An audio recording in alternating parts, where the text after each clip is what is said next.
ትላንትና ጋር በተያያዘ ኪሳራ፣ ውድቀት፣ መሸወድ፣ ማጣት ገጥሞታል። ይህ ብቻ አይደለም፣ የሚወዱትን በሞት በሀዘን ተነጥቀዋል። ሀዘን ላይ ተቀምጠው ነው ያሉት ነው ወይስ ከሚወዱት ስራ ተባረዋል፣ ስራ ላይ ተቀንሰዋል ነው ወይስ የሚመጣውን በመፍራት ነገ እንደዚህ ይሆን፣ አጣ ይሆን፣ እታመም ይሆን፣ ይጎልብኝ ይሆን፣ እከስር ይሆን፣ ይበላሽብኝ ይሆን በሚል ስጋት ውስጥ ነውት? ዛሬ ራስዎት እንዲጠይቁ ጋብዞታለሁ። አዎ መነሻው ሐሳቤ ውጥረት አለቦት? ስጋት ሲሰማውታል? ጭንቀት አለቦት ወይስ ድባቴ ዲፕሬሽን? ዛሬ ከዚህ ጋር በተያያዘ የተወደዳችሁ የከፍታ ትምህርት ዝግጅት ተከታታዮች ጊዜ አብረን ነው የምናሳልፈው ማለት ነው።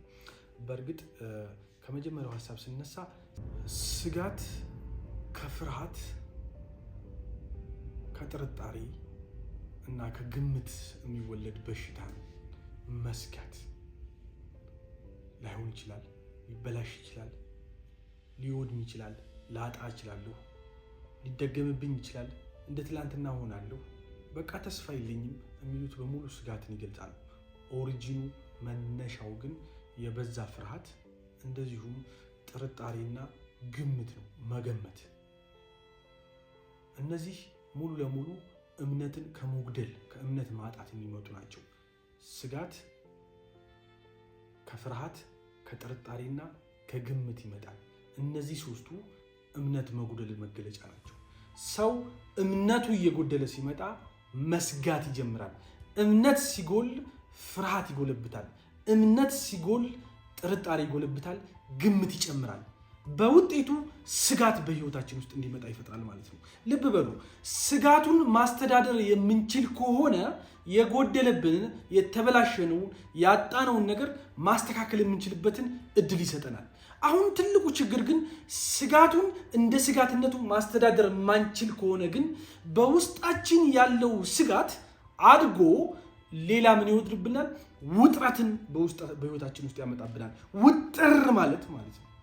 ውጥረት ደግሞ አሁንም ማስተዳደርና መቆጣጠር የማንችል ከሆነ ቀጥታ ወደ ጭንቀት ያድጋል። ጭንቀት አሁንም በጭንቀት ደረጃነት ላይ ማስተዳደር የማንችል ከሆነ ደግሞ ጭንቀት ዲፕሬሽን ወይም ድባቴን ያመጣል ማለት ነው። በነገራችን ላይ በጣም በሚገርም ሁኔታ 2022 መጨረሻ ላይ የተሰራ ጥናት እንደሚያሳየው ከሆነ 68% በላይ የሚሆኑ ብዙ ወጣቶች፣ ብዙ ትላልቅ ሰዎች እድሜ አይገድበውም ራሳቸውን እንዲያጠፉ ከዳረጓቸው ተጠቃሽ ምክንያቶች መካከል አንዱና ዋነኛው ዲፕሬሽን ነው። ጭንቀት፣ ስጋትና ውጥረት ወለድ ድባቴ። ዛሬ ይሰማውታል? አዎ፣ ልብ በሉ። ስጋታችን የሚጨምር ከሆነ ጭንቀታችን እየጨመረ ይሄዳል። ጭንቀታችን እየጨመረ የሚሄድ ከሆነ ደግሞ ዲፕሬሽን እየጨመረ ይመጣል ማለት ነው። ዲፕሬሽን የአእምሮ በሽታ መነሻ ምክንያትም ነው። አዎ፣ አእምሯችን ትኩረት ማድረግ እንዳይችል፣ ችግር መፍታት እንዳይችል፣ በጣም በሚገርም ሁኔታ በፍጥነት ነገሮችን መረዳት እንዳይችል፣ መልስ መስጠት እንዳይችል፣ ማስታወስ እንዳይችል፣ ማመዛዘን እንዳይችል፣ ኢቭን ክሬት ማድረግ መፍጠር እንዳይችል እንቅፋት ከሆኑ ተጠቃሽ ምክንያቶች መካከል ማስተዳደር ያልቻልነው ስጋት የወለደው ጭንቀት ነው። ልብ በሉ፣ አሁንም ደግሜ እናገራለሁ። ስጋታችንን ግን በስጋትነት ደረጃው ማስተዳደር ከቻለ በጣም በሚያስደንቅ ሁኔታ ደግሞ የአእምሯችን ችግርን የመፍታት የአእምሯችን ትኩረት የማድረግ የአእምሯችን የማስታወስና በፍጥነት የጎደለውን ነገር መሙላት የመቻል አቅም እየጨመረ ይሄዳል። አሁን ትልቁ ፖይንት ማስተዳደር የማንችል ነው ከሆነ ነው። ስለዚህ ዛሬ ከኔ ጋር በሚኖረን ቆይታ ስጋታችንን በመቀነስ ውስጥ ጭንቀታችንን ማስተዳደር የምንችልበትን ጉልበት ሊሰጧችሁ የሚችሉ አሪፍ በራሴ ህይወት በብዙ ሰዎች ህይወት ላይም ለውጥ ያመጡ ተመካሪ ምክሮችን አካፍላችኋለሁ። አብራችሁን ቆዩ። የመጀመሪያው እና አንደኛው ተመካሪ አሪፍ ምክር፣ በእርግጥ የዚህ ሀሳብ ባለቤቶች ፈረንሳዮች ናቸው። እኛ ሀገር ውስጥ አለቃ ገብረሃና እንደምንለው ፈረንሳይ ውስጥ ማዘር ጉስ የሚባሉ ሴትዮ አሉ። ሌጀንድ ናቸው። እሳቸው ምን ይላሉ? የማይቀረውን መተባበር። አዎ፣ አንዳንዴ ልንለውጠው። ለምሳሌ ሀዘን ገጥሞሃል፣ ትላንት ከስርሻል፣ ከስራሃል፣ ይህን መለወጥ ትችላለህ? አትችልም። ተባበረው፣ ተቀበልና የማይቀረው መተባበር። በእርግጥም ከፀሐይ በታች ላለው ለማንኛውም እክል ወይ አንድ መፍትሄ ያለው አሊያም ምንም የለው። ካለ እናገኘው አሊያም ምን ተው ይላሉ ማዘር እርኩስ እና የማትለውጠው የማታሻሽለው ነገር ላይ ጊዜ ጉልበትን አታባክን። እየሰማሽ ነው? ኢነርጂን አታባክን፣ ኢነርጂን አጨርስ። የማትለውጠውን ተራራ በመግፋት ውስጥ ተቀበል። የማይቀረውን መተባበር የመጀመሪያው ስጋትን በመቀነስ ውስጥ ጭንቀትን ማስተዳደር እንድንችል የሚረዳን ተመካሪ ምክር ነው። በሁለተኛ ደረጃ ደግሞ አሁንም ስጋትን በመቀነስ ውስጥ ጭንቀትን ማስተዳደር እንድንችል ከሚረዱን ተመካሪ ምክሮች መካከል በሁለተኛ ደረጃ ሪኮመንድ የሚያደርገው ወይም የሚደረገው መጠበቅን ማቆም ነው። የብዙዎቻችን ችግር ለጥርጣሬ እንደዚሁም ለግምት እና ለፍርሃት በመዳረግ ውስጥ ለስጋት መነሻ ነጥብ በመሆን ወደ ጭንቀት ራሳችንን እንድንዳርግ ከዳረገን ተመካሪ ምክሮች መካከል አንዱ መጠበቅ ነው። በእርግጥም ከዚህ ጋር በተያያዘ ቅዱሳን መጽሐፍት ምን ይላሉ? ሰውን መጠበቅ ስጋ ለባሽን መታመን ወይም የታመነ የተረገመ ነው የሚሉት። አዎ፣ ሌሎችን መታመን ሸንበቆን እንደመደገፍ ነው። ሰውን መጠበቅ ውሃ የነካ ሳሙናን እንቅ አድርጎ ለመጨበጥ እንደመሞከር ነው፣ ያውም ላርጎ ሳሙናን። መጠበቅን ማቆም ይልቅ የሚጠበቅብን እንደሆነ ለራሳችን መንገር። ይህን በተመለከተ ፕሪቪየስ የሰራሁት ቪዲዮ አለ፣ መጠበቅን እንዴት ላቁም በሚል ወይም የመጠበቅን ጉዳት የሚያስተምር ፕሮግራም አለ፣ ከልሱት። መጠበቅን ማቆም በእርግጥም ስጋትን በህይወታችን ውስጥ በመቀነስ ውስጥ ጭንቀታችንን ማስተዳደር የምንችልበትን ጉልበት ይሰጠናል። ሌላው በሶስተኛ ደረጃ ማመስገን። ምስጋና በእርግጥም በህይወታችን ውስጥ ስጋትን ሊያመጡ የሚችሉ ተጨባጭ ምክንያቶችን በህይወታችን ውስጥ መቀነስ የምንችልበትን እድል ይፈጥርልናል።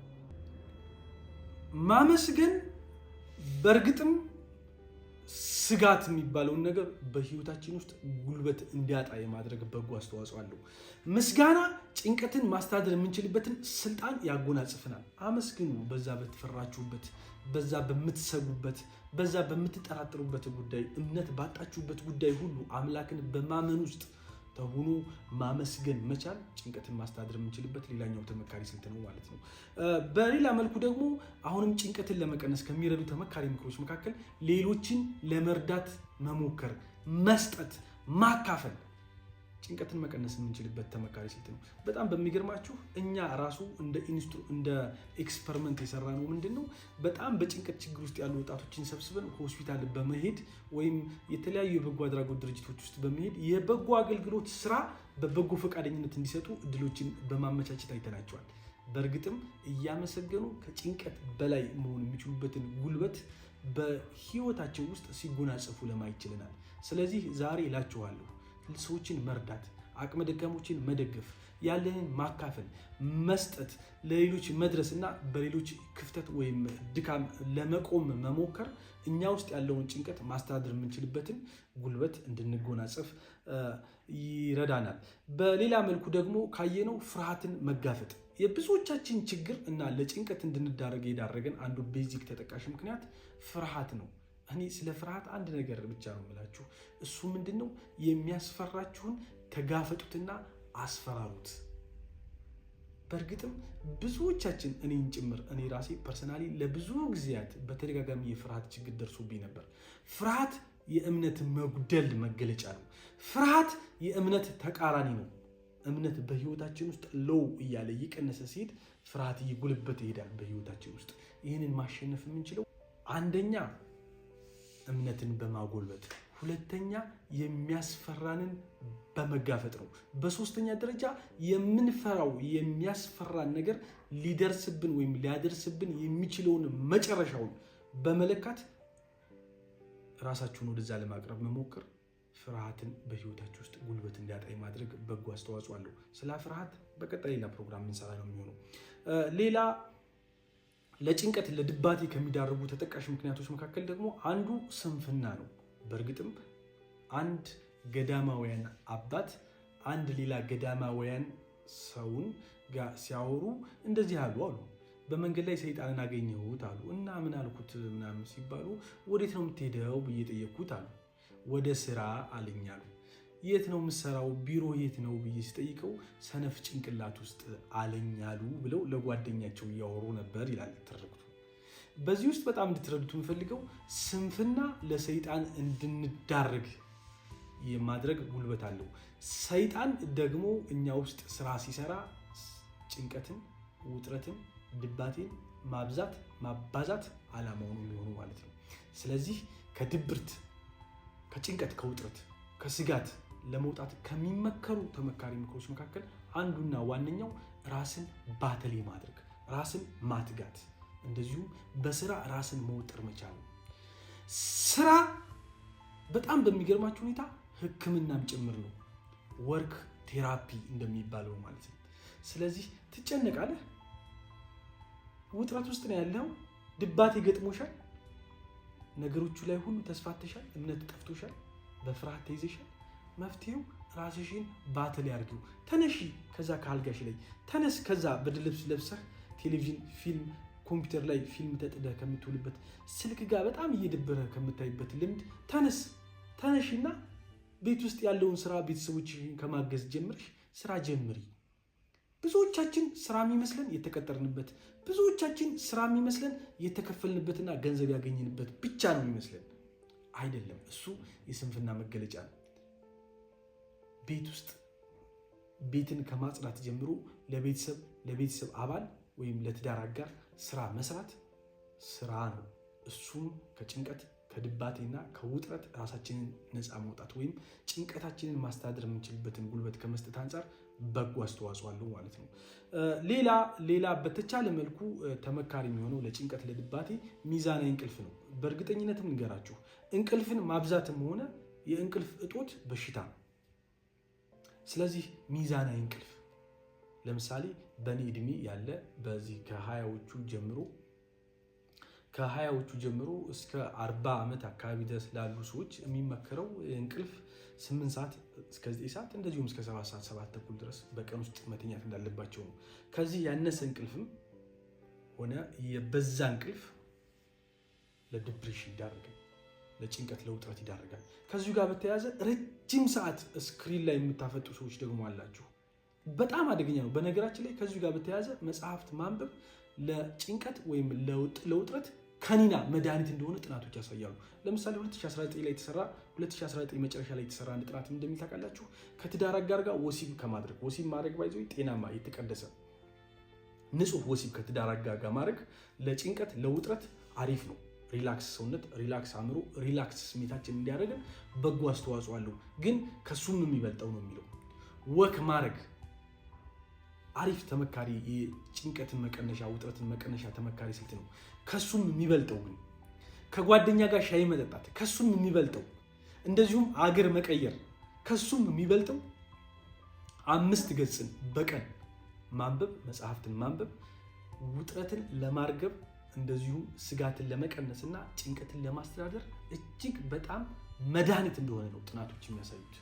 ስለዚህ ማንበብ፣ ከስክሪን ጋር ያለንን ቆይታ መቀነስ፣ ስክሪን ላይፍ ታይማችን ስክሪን ላይ መቀነስ መቻል። ስክሪን በራሱ ውጥረትን የመፍጠር እንቅልፍን እንዲዛባ እንቅልፍ እንድናጣ የማድረግ ኔጌቲቭ የሆነ ጉዳት ስላለው ማለት ነው። በመጨረሻ ደረጃ በተቻለ መልኩ በነገራችን ላይ ሃይማኖታዊ ነገሮች ውስጥ ራስን መክተት ሃይማኖት ለግለሰብ እድገት ሃይማኖት ለግለሰብ ስለንቦና ብቻ ሳይሆን ለማህበራዊ ስለንቦናም ጭምር እጅግ በጣም በጎ አስተዋጽኦ አለው። ለምሳሌ ሂዶ አምላክን ማመስገን፣ መጸለይ፣ ዱዓ ማድረግ፣ የሚያስጨንቀንን ወጥሮ የያዘንን እና እያስፈራራን ያለውን ነገር ለአምላክ መናገር በእምነት ውስጥ የሚገኘውን በረከት እንድናገኝ፣ ስጋት እንዲቀንስ፣ ጭንቀታችንን ማስተዳደር የምንችልበትን ጉልበት እንድንጎናጸፍ ያስችለናል። እነዚህንና እናንተ ደግሞ የምታውቋቸውን እነዚህን መሰል የማይመስሉም ካሉ ጨምራችሁባቸው በህይወት ውስጥ ማወቅ ሳይሆን ተግባራዊ በማድረግ ውስጥ ስጋትን መቀነስ፣ ጭንቀትን ማስተዳደር የምትችሉበትን ጉልበት ለራሳችሁ መጎናጸፍ ትችላላችሁ። ደግሜ እላችኋለሁ፣ ጭንቀት መድኃኒት የለውም። ዓለም ላይ ሁሉም ነገር ክትባት አለው። ትላንት የመጣው ኮሮና እንኳን ክትባት አለው። ትላንት የተባለው HIV እንኳን ዛሬ መድኃኒት አለው። ጭንቀት መድኃኒት የለውም። የጭንቀትን መድኃኒት በህይወታችን ውስጥ እነዚህ የነገርኳችሁን ተግባራዊ በማድረግ ውስጥ ስጋትን በመቀነስ ጭንቀትን ማስተዳደር ብቻ ነው የምትችሉት። በነገራችን ላይ ጭንቀት ተፈጥሯዊም ጭምር ነው። ከጭንቀት ውጭ መሆን አይቻልም። ጭንቀትን ማስተዳደር ግን ይቻላል።